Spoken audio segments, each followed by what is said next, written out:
1984, de George Orwell. Tercera parte. Capítulo 2. Winston yacía sobre algo que parecía una cama de campaña, aunque más elevada sobre el suelo y que estaba sujeta para que no pudiera moverse. Sobre su rostro caía una luz más fuerte que lo normal. O'Brien estaba de pie a su lado, mirándole fijamente. Al otro lado se hallaba un hombre con chaqueta blanca en una de cuyas manos tenía preparada una jeringuilla hipodérmica. Aunque ya hacía un rato que había abierto los ojos, no acababa de darse cuenta de lo que le rodeaba. Tenía la impresión de haber venido nadando hasta esta habitación desde un mundo muy distinto, una especie de mundo submarino.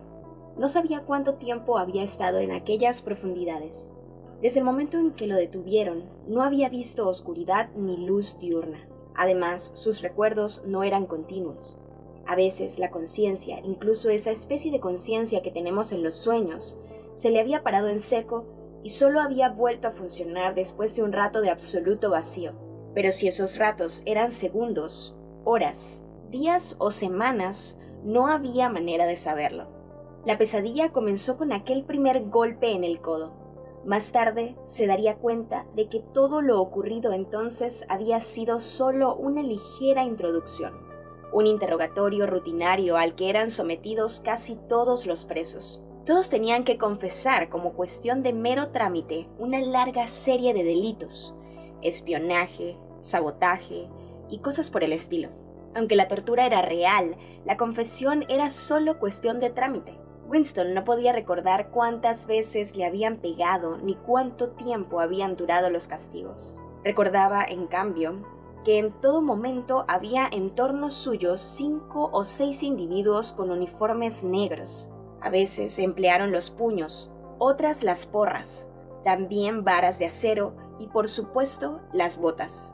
Sabía que había rodado varias veces por el suelo con el impudor de un animal retorciéndose en un inútil esfuerzo por evitar los golpes, pero con aquellos movimientos solo conseguía que le propinaran más patadas en las costillas, en el vientre, en los codos, en las espinillas, en los testículos y en la base de la columna vertebral. A veces gritaba pidiendo misericordia incluso antes de que empezaran a pegarle, y bastaba con que un puño hiciera el movimiento de retroceso precursor del golpe para que confesara todos los delitos, verdaderos o imaginarios, de que le acusaban. Otras veces, cuando se decidía a no confesar nada, tenían que sacarle las palabras entre alaridos de dolor y en otras ocasiones se decía a sí mismo dispuesto a transigir. Confesaré, pero todavía no. Tengo que resistir hasta que el dolor sea insoportable. 3 golpes más, 2 golpes más, y les diré lo que quieran. Cuando le golpeaban hasta dejarlo tirado como un saco de patatas en el suelo de piedra para que recobrara alguna energía, al cabo de varias horas volvían a buscarlo y le pegaban otra vez. También había periodos más largos de descanso. Los recordaba confusamente porque los pasaba adormilado o con el conocimiento casi perdido.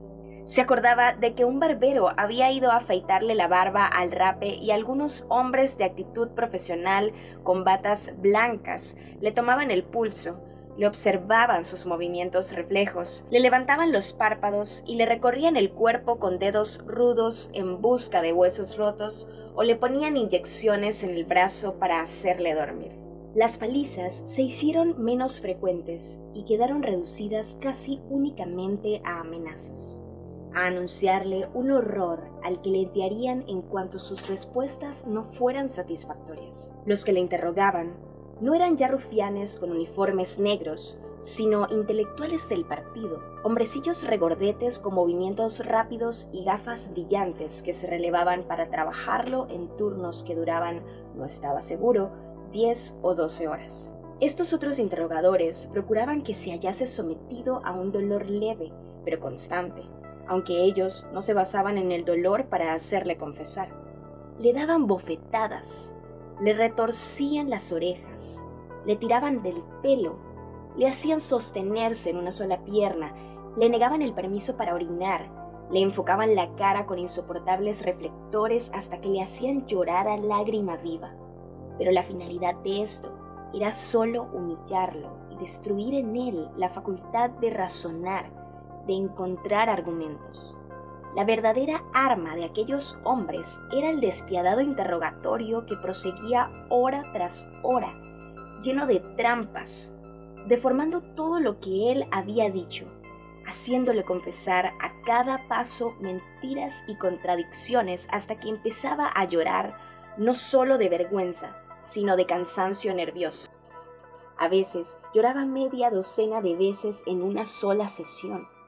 Casi todo el tiempo lo estaban insultando y lo amenazaban a cada vacilón con volverlo a entregar a los guardias. Pero de pronto cambiaban de tono, lo llamaban camarada. Trataban de despertar sus sentimientos en nombre del INSOC y del Gran Hermano, y le preguntaban compungidos si no le quedaba la suficiente lealtad hacia el partido para desear no haber hecho todo el mal que había hecho. Con los nervios destrozados después de tantas horas de interrogatorio, estos amistosos reproches le hacían llorar con más fuerza. Al final, se había convertido en un muñeco, una boca que afirmaba lo que le pedían y una mano que firmaba todo lo que le ponían delante. Su única preocupación consistía en descubrir qué deseaban hacerle declarar para confesarlo inmediatamente antes de que empezaran a insultarlo y a amenazarlo. Confesó haber asesinado a distinguidos miembros del partido, haber distribuido propaganda sediciosa, robo de fondos públicos, venta de secretos militares al extranjero, sabotajes de toda clase. Confesó que había sido espía a sueldo de Asia Oriental ya en 1968. Confesó que tenía creencias religiosas, que admiraba el capitalismo y que era un pervertido sexual. Confesó haber asesinado a su esposa, aunque sabía perfectamente, y tenían que saberlo también sus verdugos, que su mujer vivía aún. Confesó que durante muchos años había estado en relación con Goldstein, y había sido miembro de una organización clandestina a la que habían pertenecido casi todas las personas que él había conocido en su vida. Lo más fácil era confesarlo todo, fuera verdad o mentira, y comprometer a todo el mundo. Además, en cierto sentido, todo ello era verdad. Era cierto que había sido un enemigo del partido, y a los ojos del partido no había distinción alguna entre los pensamientos y los actos. También recordaba otras cosas que surgían en su mente de un modo inconexo, como cuadros aislados rodeados de oscuridad. Estaba en una celda que podía haber estado oscura o con luz. No lo sabía, porque lo único que él veía era un par de ojos. Allí, cerca, se oía el tic-tac lento y regular de un instrumento. Los ojos aumentaron de tamaño y se hicieron más luminosos. De pronto, Winston salió flotando de su asiento y sumergiéndose en los ojos, fue tragado por ellos. Estaba atado a una silla rodeada de esferas graduadas. Bajo cegadores focos, un hombre con bata blanca leía los discos. Fuera, se oía que se acercaban pasos. La puerta se abrió de golpe. El oficial de cara de cera entró seguido por 2 guardias. Habitación 101, dijo el oficial. El hombre de la bata blanca no se movió. Ni siquiera miró a Winston. Se limitaba a observar los discos. Winston rodeaba por un interminable corredor de 1 kilómetro de anchura, inundado por una luz dorada y deslumbrante. Se reía a carcajadas y gritaba confesiones sin cesar. Lo confesaba todo, hasta lo que había logrado callar bajo las torturas. Le contaba toda la historia de su vida a un público que ya la conocía. Lo rodeaban los guardias, sus otros verdugos de lentes, los hombres de las batas blancas, O'Brien, Julia, el señor Charrington, y todos rodaban alegremente por el pasillo riéndose a carcajadas. Winston se había escapado de algo terrorífico con lo que le amenazaban y que no había llegado a suceder. Todo estaba muy bien, no había más dolor, y hasta los más mínimos detalles de su vida quedaban al descubierto, comprendidos y perdonados. Intentó levantarse, incorporarse en la cama donde lo habían tendido, pues casi tenía la seguridad de haber oído la voz de O'Brien. Durante todos los interrogatorios anteriores, a pesar de no haberlo llegado a ver, había tenido la constante sensación de que O'Brien estaba allí cerca, detrás de él. Era O'Brien quien lo había dirigido todo. Él había lanzado a los guardias contra Winston y también él había evitado que lo mataran. Fue él quien decidió cuándo tenía Winston que gritar de dolor, cuándo podía descansar, cuándo lo tenían que alimentar, cuándo habían de dejarlo dormir y cuándo tenían que reanimarlo con inyecciones. Era él quien sugería las preguntas y las respuestas. Era su atormentador, su protector, su inquisidor y su amigo. Y una vez, Winston no podía recordar si esto ocurría mientras dormía bajo el efecto de la droga o durante el sueño normal o en un momento en que estaba despierto. Una voz le había murmurado al oído: No te preocupes, Winston. Estás bajo mi custodia. Te he vigilado durante 7 años. Ahora ha llegado el momento decisivo. Te salvaré. Te haré perfecto. No estaba seguro si era la voz de O'Brien, pero desde luego era la misma voz que le había dicho en aquel otro sueño 7 años antes. Nos encontraremos en el sitio donde no hay oscuridad. Ahora no podía moverse. Le habían sujetado bien el cuerpo boca arriba. Incluso la cabeza estaba sujeta por detrás al lecho. O'Brien lo miraba serio, casi triste. Su rostro, visto desde abajo, parecía vasto y gastado, y con bolsas bajo los ojos y arrugas de cansancio de la nariz a la barbilla. Era mayor de lo que Winston creía. Quizás tuviera 48 o 50 años. Apoyaba la mano en una palanca que hacía mover la aguja de la esfera, en la que se veían unos números. Te dije, Murmuró O'Brien. que si nos encontrábamos de nuevo, sería aquí. Sí. Dijo Winston, sin advertencia previa. Excepto un leve movimiento de la mano de O'Brien, la inundó una oleada dolorosa. Era un dolor espantoso, porque no sabía de dónde venía y tenía la sensación de que le habían causado un daño mortal. No sabía si era un dolor interno o el efecto de algún recurso eléctrico, pero sentía como si todo el cuerpo se le descoyuntara. Aunque el dolor le hacía sudar por la frente, lo único que le preocupaba es que se le rompiera la columna vertebral. Apretó los dientes y respiró por la nariz tratando de estarse callado lo más posible. Tienes miedo. Dijo O'Brien observando su cara. De que de un momento a otro se te rompa algo. Sobre todo, que se te parta la espina dorsal. ¿Te imaginas ahora mismo las vértebras soltándose y el líquido raquídeo saliéndose? ¿Verdad que lo estás pensando, Winston? Winston no contestó. O'Brien presionó sobre la palanca. La ola de dolor se retiró con tanta rapidez como había llegado. Eso era 40. Dijo O'Brien. Ya ves que los números llegan hasta el 100.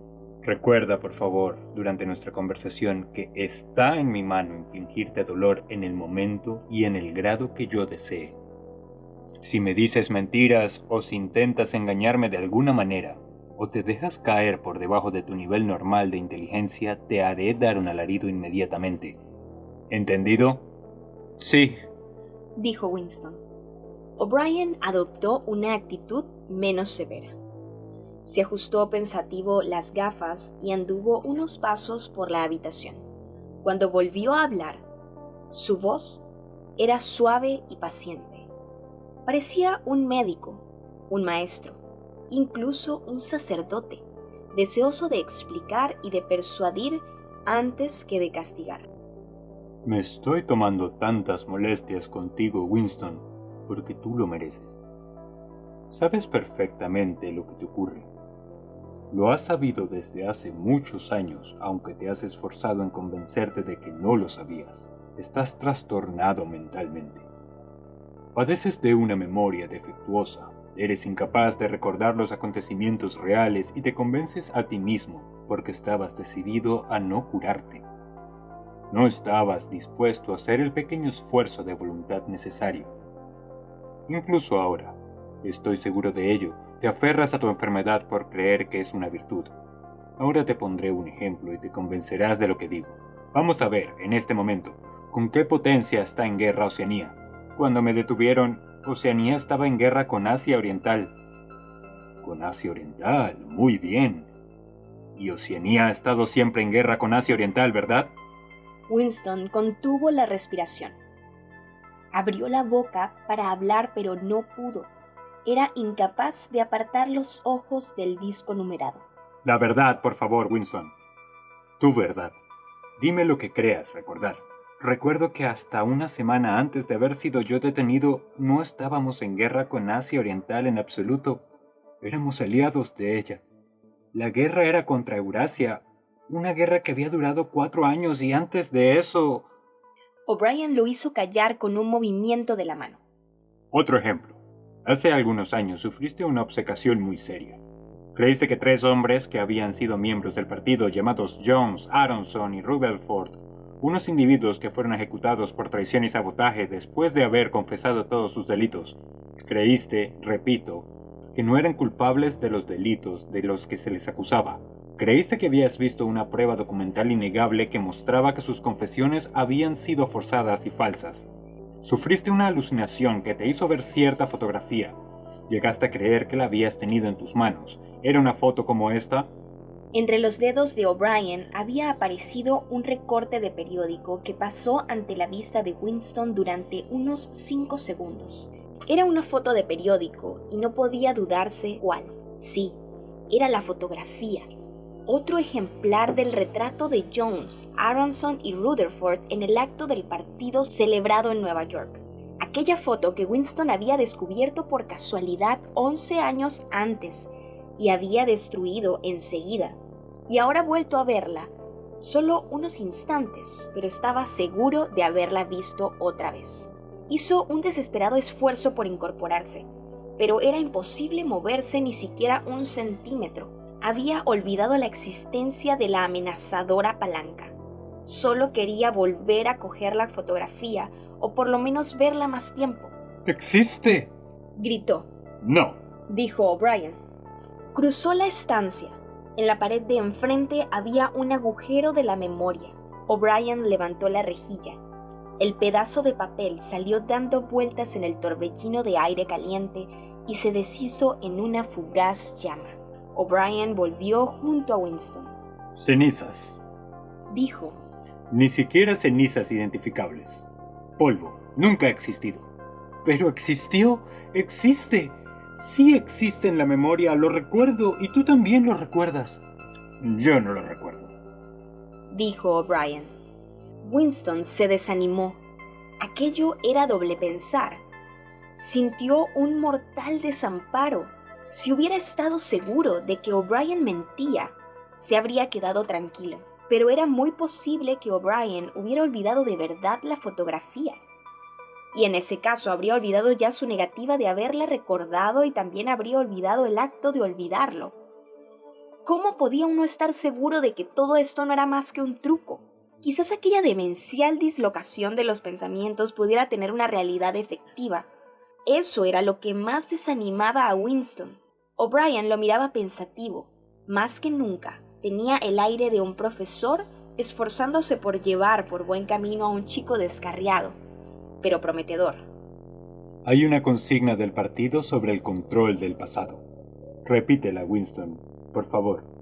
El que controla el pasado, controla el futuro. Y el que controla el presente, controla el pasado. Repitió Winston obediente. El que controla el presente, controla el pasado. Dijo O'Brien moviendo la cabeza con lenta aprobación. ¿Y crees tú, Winston, que el pasado existe verdaderamente? Otra vez invadió a Winston el desamparo. Sus ojos se volvieron hacia el disco. No solo no sabía si la respuesta que le evitaría el dolor sería sí o no, sino que ni siquiera sabía cuál de estas respuestas era la que él tenía por cierta. O'Brien sonrió débilmente. No eres metafísico, Winston. Hasta este punto nunca habías pensado en lo que se conoce por existencia. Te lo explicaré con más precisión. ¿Existe el pasado concretamente en el espacio?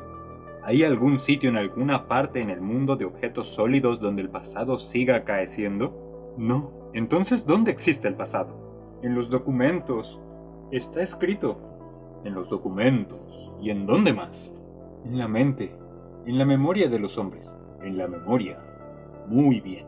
Pues nosotros el partido, controlamos todos los documentos y controlamos todas las memorias. De manera que controlamos el pasado, ¿no es así? Pero, ¿cómo van ustedes a evitar que la gente recuerde lo que ha pasado? Exclamó Winston, olvidando de nuevo el martirizador eléctrico. Es un acto involuntario. No puede uno evitarlo. ¿Cómo vais a controlar la memoria? La mía no la habéis controlado. O'Brien volvió a ponerse serio. Tocó la palanca con la mano. Al contrario, Dijo por fin. eres tú el que no la ha controlado y por eso estás aquí. Te han traído porque te han faltado humildad y autodisciplina. No has querido realizar el acto de sumisión que es el precio de la cordura. Has preferido ser un loco, una minoría de uno solo. Convéncete, Winston.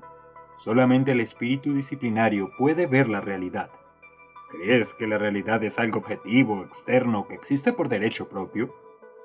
¿Crees también que la naturaleza de la realidad se demuestra por sí misma? Cuando te engañas a ti mismo pensando que ves algo, das por cierto que todos los demás están viendo lo mismo que tú. Pero te aseguro, Winston, que la realidad no es externa. La realidad existe en la mente humana y en ningún otro sitio. No en la mente individual que puede cometer errores y que en otro caso perece pronto. Solo la mente del partido, que es colectiva e inmortal, puede captar la realidad. Lo que el partido sostiene que es verdad es efectivamente verdad. Es imposible ver la realidad sino a través de los ojos del partido. Este es el hecho que tienes que volver a aprender, Winston. Para ello se necesita un acto de autodestrucción, un esfuerzo de voluntad. Tienes que humillarte si quieres volverte cuerdo. Después de una pausa de unos momentos, prosiguió. ¿Recuerdas haber escrito en tu diario «La libertad es poder decir que 2 más 2 son 4»? Sí. Dijo Winston. O'Brien levantó la mano izquierda con el reverso hacia Winston y escondiendo el dedo pulgar extendió los otros 4. ¿Cuántos dedos hay aquí, Winston? 4. Y si el partido dice que no son 4 sino 5, entonces ¿cuántos hay? 4. La palabra terminó con un espasmo de dolor. La aguja de la esfera había subido a 55. A Winston le sudaba todo el cuerpo. Aunque apretaba los dientes, no podía evitar los roncos gemidos. O'Brien lo contemplaba con los 4 dedos todavía extendidos. Soltó la palanca y el dolor, aunque no desapareció del todo, se alivió bastante. ¿Cuántos dedos, Winston? 4. La aguja subió a 60. ¿Cuántos dedos, Winston? 4. 4. ¿Qué voy a decirte? 4. La aguja debía de marcar más, pero Winston no la miró. El rostro severo y pesado y los 4 dedos ocupaban por completo su visión. Los dedos ante sus ojos parecían columnas enormes, borrosos y vibrantes, pero seguían siendo 4 sin duda alguna. ¿Cuántos dedos, Winston? 4. Para eso, no sigas. Es inútil. ¿Cuántos dedos, Winston? 5. 5. No, Winston, así no vale. Me estás mintiendo. Sigues creyendo que son 4, por favor. ¿Cuántos dedos? 4. 5. 4. Lo que quieras, pero termina de una vez. Para este dolor. Ahora estaba sentado en el lecho con el brazo de O'Brien rodeándole los hombros. Quizás hubiera perdido el conocimiento durante unos segundos. Se habían aflojado las ligaduras que sujetaban su cuerpo. Sentía mucho frío. Temblaba como un azogado. Le castañaban los dientes y le corrían lágrimas por las mejillas. Durante unos instantes se apretó contra O'Brien como un niño, confortado por el fuerte brazo que le rodeaba los hombros. Tenía la sensación de que O'Brien era su protector, que el dolor venía de fuera, de otra fuente, y que O'Brien le evitaría sufrir. Tardas mucho en aprender, Winston, dijo O'Brien con suavidad. No puedo evitarlo. Balbuceó Winston. ¿Cómo puedo evitar ver lo que tengo ante los ojos si no los cierro? 2 y 2 son 4. ¿Cómo puedo evitar ver lo que tengo ante los ojos si no los cierro? 2 y 2 son 4. Algunas veces sí, Winston, pero otras veces son 5, y otras 3, y en ocasiones son 4, 5 y 3 a la vez. Tienes que esforzarte más. No es fácil recobrar la razón. Volvió a tender a Winston en el lecho. Las ligaduras volvieron a inmovilizarlo, pero ya no sentía dolor y le había desaparecido el temblor. Estaba débil y frío. O'Brien le hizo una señal con la cabeza al hombre de la bata blanca que había permanecido inmóvil durante la escena anterior y ahora. Inclinándose sobre Winston, le examinaba los ojos de cerca. Le tomaba el pulso, le acercaba el oído al pecho y le daba golpecitos de reconocimiento. Luego, mirando a O'Brien, movió la cabeza afirmativamente. Otra vez, dijo O'Brien. El dolor invadió de nuevo el cuerpo de Winston. La aguja debía de marcar ya 70 o 75. Esta vez había cerrado los ojos. Sabía que los dedos continuaban allí y que seguían siendo 4. Lo único importante era conservar la vida hasta que pasaran las sacudidas dolorosas. Ya no tenía idea de si lloraba o no. El dolor disminuyó otra vez. Abrió los ojos. O'Brien había vuelto a bajar la palanca. ¿Cuántos dedos, Winston? 4. Supongo que son 4. Quisiera ver 5, estoy tratando de ver 5. ¿Qué deseas? ¿Persuadirme de que ves 5 o verlos de verdad? Verlos de verdad. Otra vez, dijo O'Brien. Es probable que la aguja marcase de 80 a 90. Solo de un modo intermitente podía recordar Winston a qué se debía su martirio. Detrás de sus párpados cerrados, un bosque de dedos se movía en una extraña danza, entretejiéndose, desapareciéndose unos tras otros y volviéndose. Detrás de sus párpados cerrados, un bosque de dedos se movía en una extraña danza, entretejiéndose, desapareciendo unos tras otros y volviendo a aparecer. Quería contarlos, pero no recordaba por qué. Solo sabía que era imposible contarlos y que esto se debía a la misteriosa identidad entre 4 y 5. El dolor desapareció de nuevo. Cuando abrió los ojos, halló que seguía viendo lo mismo, es decir, innumerables dedos que se movían como árboles locos en todas direcciones, cruzándose y volviéndose a cruzar. Cerró otra vez los ojos. ¿Cuántos dedos te estoy enseñando, Winston? No sé. Me matarás si aumentas el dolor. 4, 5, 6. Te aseguro que no lo sé. Esto va mejor, dijo O'Brien. Le pusieron una inyección en el brazo. Casi instantáneamente se le esparció por todo el cuerpo una cálida y beatífica sensación. Casi no se acordaba de haber sufrido. Abrió los ojos y miró agradecido a O'Brien. Le conmovió ver a aquel rostro pesado, lleno de arrugas, tan feo y tan inteligente. Si se hubiera podido mover, le habría tendido una mano. Nunca lo había querido tanto como en este momento, y no solo por haberle suprimido el dolor. Aquel antiguo sentimiento, aquella idea de que no importaba que O'Brien fuera un amigo o un enemigo, había vuelto a apoderarse de él. O'Brien era una persona con quien se podía hablar. Quizás no deseara uno tanto ser amado como ser comprendido. O'Brien lo había torturado casi hasta enloquecerlo y era seguro que dentro de un rato le haría matar. Pero no importaba. En cierto sentido, más allá de la amistad, eran íntimos. De uno u otro modo, y aunque las palabras que lo explicarían todo no pudieran ser pronunciadas nunca, había desde luego un lugar donde podrían reunirse y charlar. O'Brien lo miraba con una expresión reveladora de que el mismo pensamiento se le estaba ocurriendo. Empezó a hablar en un tono de conversación corriente. ¿Sabes dónde estás, Winston? Dijo. No sé. Me lo figuro. ¿En el Ministerio del Amor? ¿Sabes cuánto tiempo has estado aquí? No sé. Días, semanas, meses. Creo que meses. ¿Y por qué te imaginas que traemos aquí a la gente? ¿Para hacerles confesar? No, esa no es la razón, di otra cosa.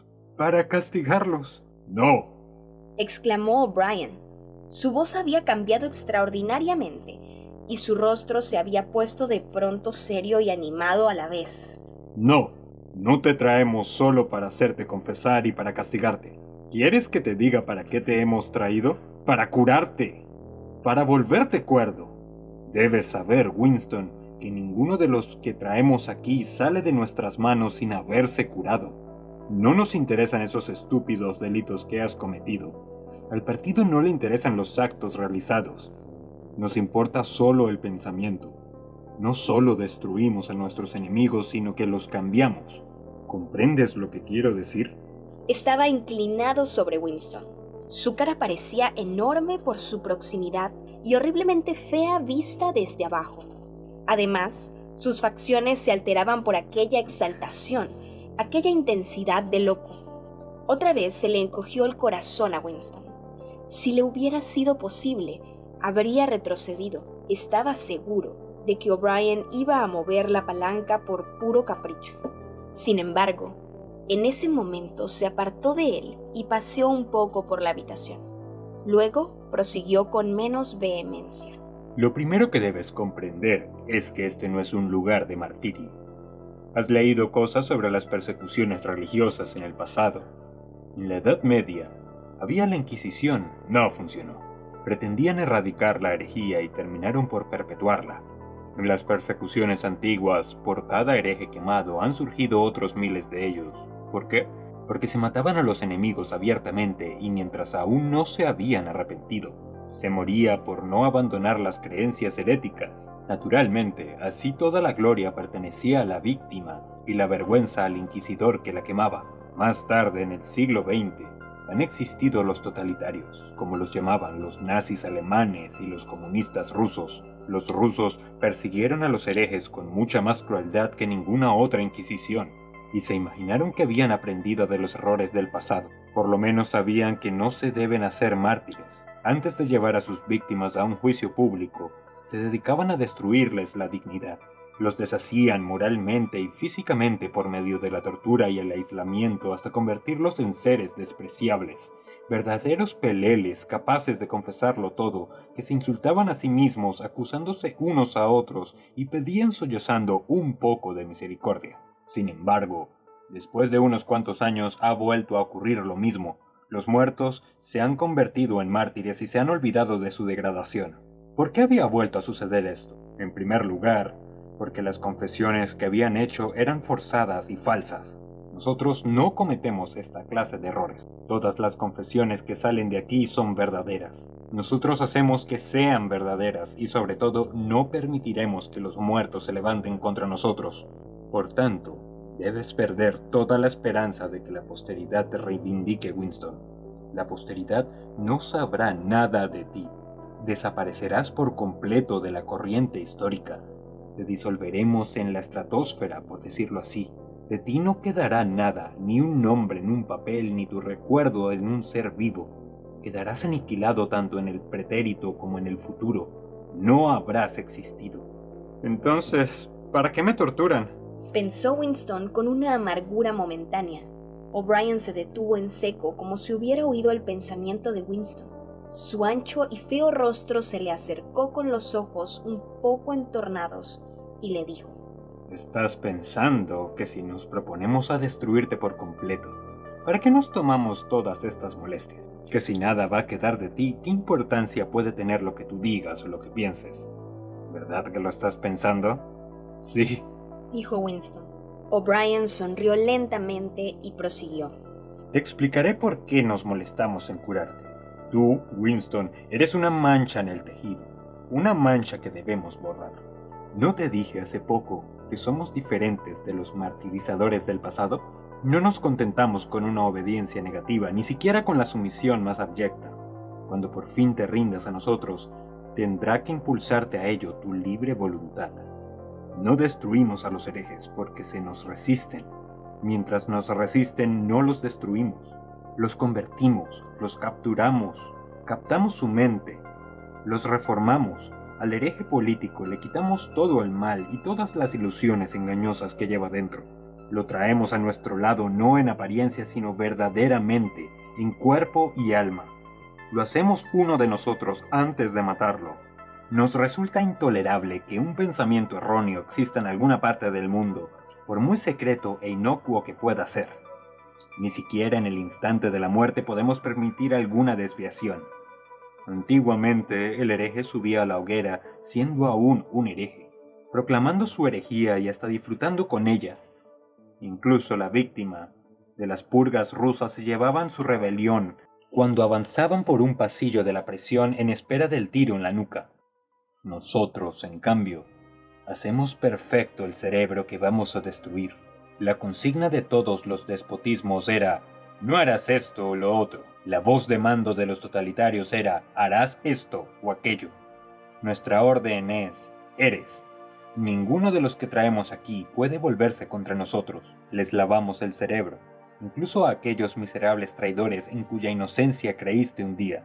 Jones, Aronson, Rutherford, los conquistamos al final. Yo mismo participé en su interrogatorio. Los vi ceder paulatinamente, sollozando, llorando a lágrima viva, y al final no los dominaba el miedo ni el dolor, sino un sentimiento de culpabilidad, un afán de penitencia. Cuando acabamos con ellos no eran más que cáscaras de hombre. Nada quedaba en ellos sino el arrepentimiento por lo que habían hecho y amor por el gran hermano. Era conmovedor ver cómo lo amaban. Pedían que se les matase enseguida para poder morir con la mente limpia. Temían que pudiera volver a ensuciárseles. La voz de O'Brien se había vuelto soñadora, y en su rostro permanecía el entusiasmo del loco y la exaltación del fanático. No está mintiendo, pensó Winston. No es un hipócrita. Cree todo lo que dice. A Winston le oprimía el convencimiento de su propia inferioridad intelectual. Contemplaba aquella figura pesada y de movimientos sin embargo agradables que paseaba de un lado a otro, entrando y saliendo en su radio de visión. O'Brien era en todos sentidos un ser de mayores proporciones que él. Cualquier idea que Winston pudiera haber tenido o pudiese tener en lo sucesivo, ya se le había ocurrido a O'Brien, examinándola y rechazándola. La mente de aquel hombre contenía la de Winston. Pero en ese caso, ¿cómo iba a estar loco O'Brien? El loco tenía que ser él, Winston. O'Brien se detuvo y lo miró fijamente. Su voz había vuelto a ser dura. No te figures que vas a salvarte, Winston.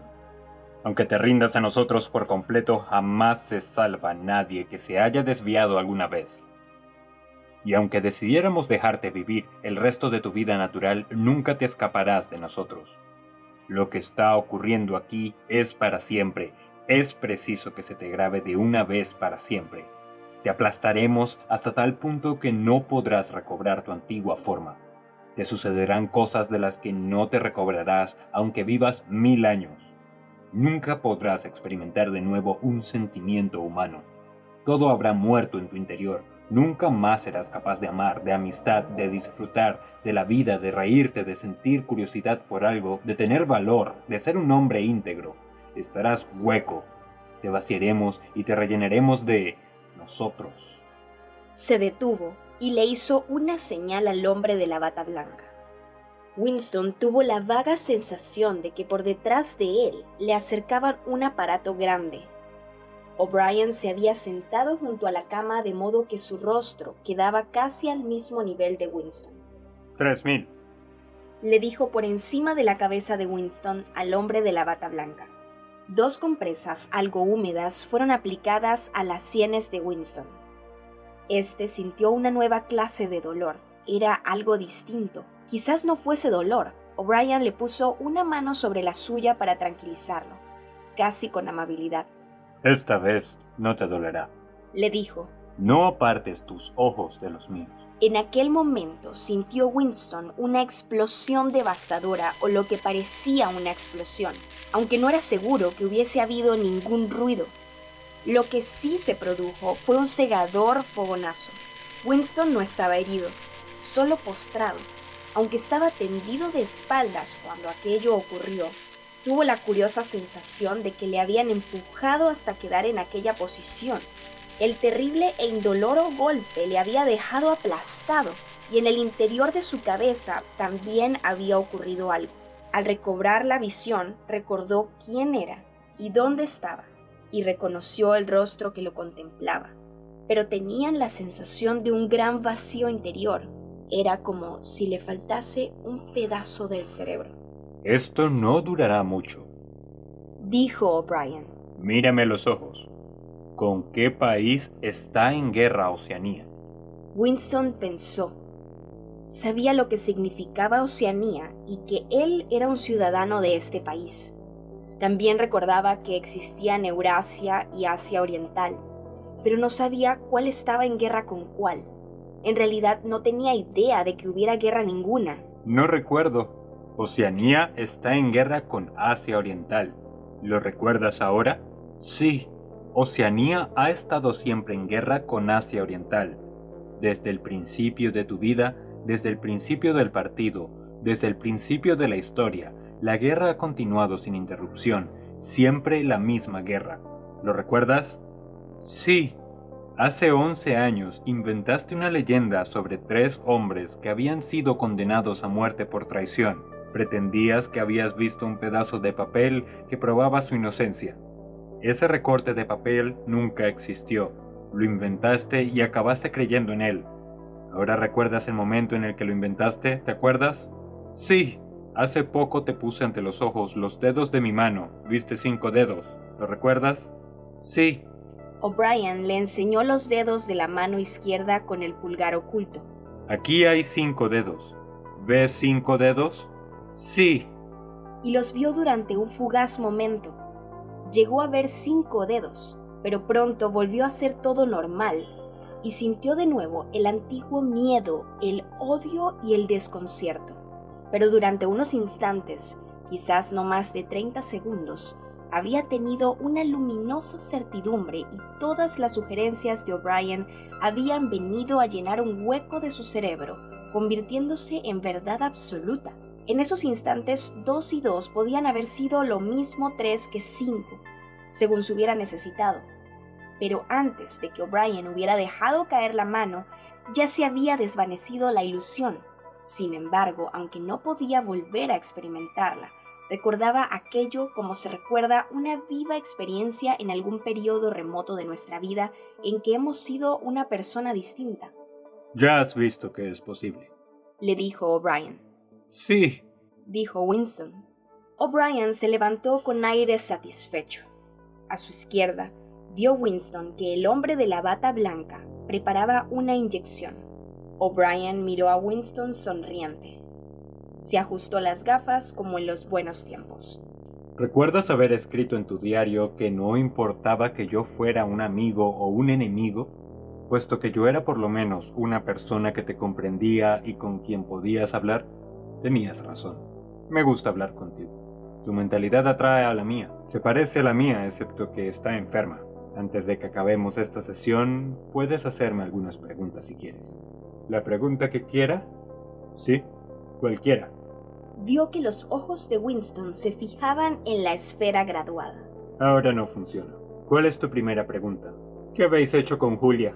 Dijo Winston. O'Brien volvió a sonreír. Te traicionó, Winston. Inmediatamente y sin reservas. Pocas veces he visto a alguien que se nos haya entregado tan pronto. Apenas la reconocerías si la vieras.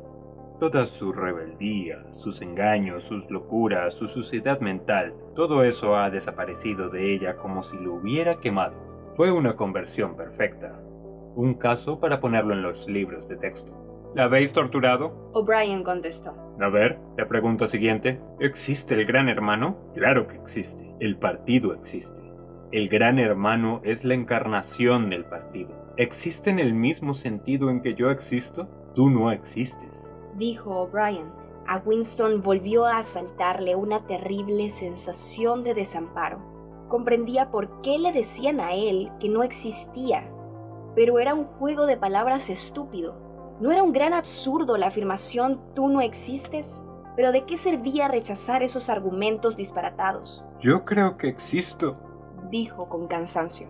Tengo plena conciencia de mi propia identidad. He nacido y he de morir. Tengo brazos y piernas. Ocupo un lugar concreto en el espacio. Ningún otro objeto sólido puede ocupar a la vez el mismo punto. En ese sentido, ¿existe el Gran Hermano? Eso no tiene importancia. Existe. ¿Morirá el Gran Hermano? Claro que no. ¿Cómo va a morir? A ver, la pregunta siguiente. ¿Existe la hermandad? Eso no lo sabrás nunca, Winston. Si decidimos liberarte, cuando acabemos contigo y si llegas a vivir 90 años, seguirás sin saber si la respuesta a esa pregunta es sí o no. Mientras vivas, será eso para ti un enigma. Winston yacía silencioso. Respiraba un poco más rápidamente. Todavía no había hecho la pregunta que le ocupaba desde un principio. Tenía que preguntarlo, pero su lengua se resistía a pronunciar las palabras. O'Brien parecía divertido. Hasta sus gafas parecían brillar irónicamente. Winston pensó de pronto. Sabe perfectamente lo que voy a preguntar. Entonces le fue fácil decir. ¿Qué hay en la habitación 101? La expresión de O'Brien no cambió. Respondió. Sabes muy bien lo que hay en la habitación 101, Winston. Todo el mundo sabe lo que hay en la habitación 101. Levantó un dedo hacia el hombre de la bata blanca. Evidentemente, la sesión había terminado. Winston sintió en el brazo el pinchazo de una inyección. Casi inmediatamente se hundió en un profundo sueño.